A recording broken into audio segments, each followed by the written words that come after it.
مصطفیٰ کریم کے بعد مجھے اذان نہیں پڑھی جائے گی۔ آپ نے واقعہ سن رکھا ہے کہ ایک بار صحابہ نے بلایا، دوبارہ آئے، حضور خواب میں ملے، کہا بلال تو آتا کیوں نہیں؟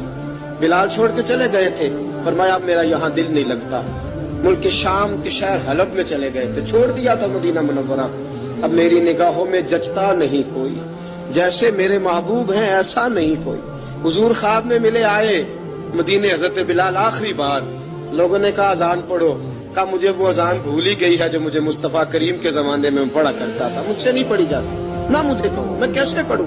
امام حسن اور حسین نے آ کے دامن تھاما نا، تو کہا بیٹا میں تمہاری نانی کا بھی نوکر رہا ہوں، میں تمہاری ماں کی چکی بھی پیستا رہا ہوں، مجھ سے کوئی فرمائش نہ کر ڈالنا، میں نے نوکری کی ہے، اور مجھے اگر اللہ نے توفیق دی تو میں تمہارے بچوں کے پیر بھی دھویا کروں گا۔